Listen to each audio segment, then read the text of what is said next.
हमारे देश में वीरों की कोई कमी नहीं है, जिन्होंने अपनी मातृभूमि के लिए अपने प्राणों की चिंता की और न ही अपने घर परिवार की।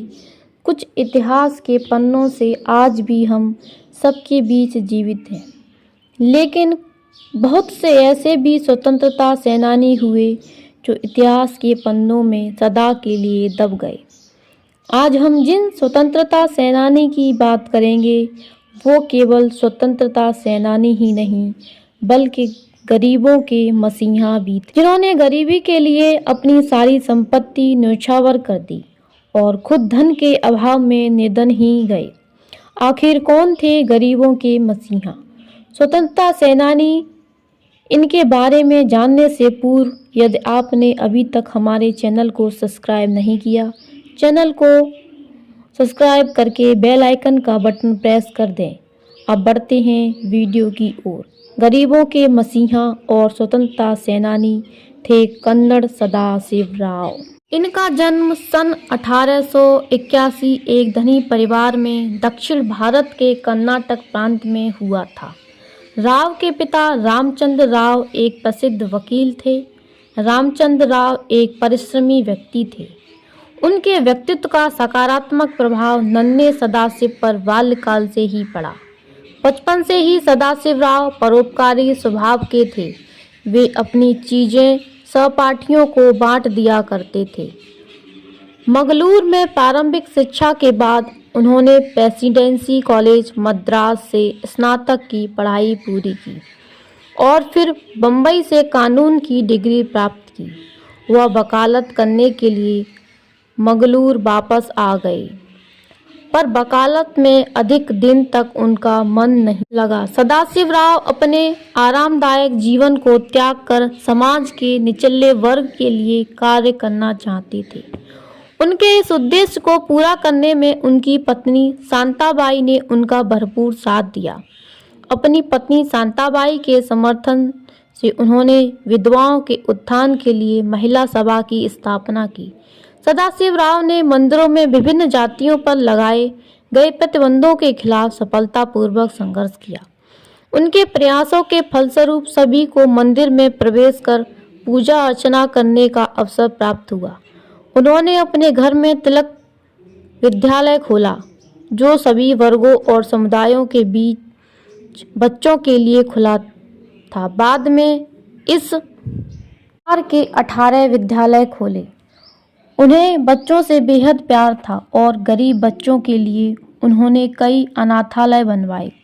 सदाशिवराव के विद्यालयों में औपचारिक स्कूली शिक्षा के अलावा कताई, बुनाई और चरखा चलाने का प्रशिक्षण भी दिया जाता था।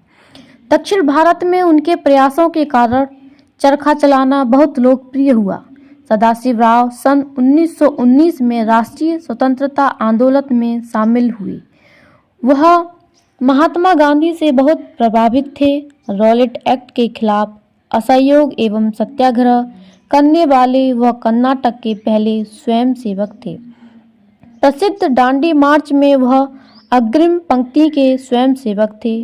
उन्होंने स्वयंसेवकों को गांवों का दौरा करने और लोगों को देश के स्वतंत्रता संग्राम में भाग लेने के लिए प्रेरित किया।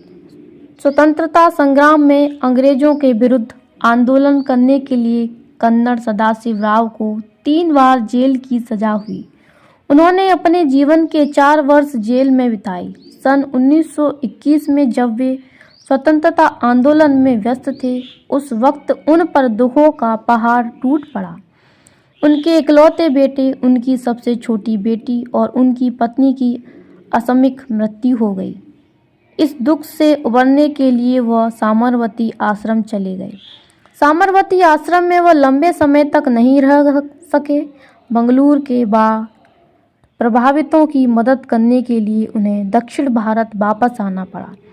उन्होंने अपना सारा धन जरूरतमंद लोगों को भोजन कराने और आश्रय देने के लिए खर्च कर दिया और स्वयं निधन हो गए। अति परोपकारी होने के कारण उन्हें दक्षिण भारत का गांधी कहा जाने लगा। सन 1936 में सदाशिवराव तेज बुखार से पीड़ित थे, पर अपनी शारीरिक अस्वस्थता की परवाह न करते हुए उन्होंने फैजपुर में आयोजित अधिवेशन में भाग लेने के लिए बम्बई की यात्रा की। तेज बुखार के कारण 9 जनवरी 1936 को 56 वर्ष की अवस्था में बुखार से पीड़ित इस स्वतंत्रता सेनानी का मुंबई में निधन हो गया। सन 1960 में मंगलूर के सदाशिव नगर का नामकरण इन्हीं की स्मृति में किया गया।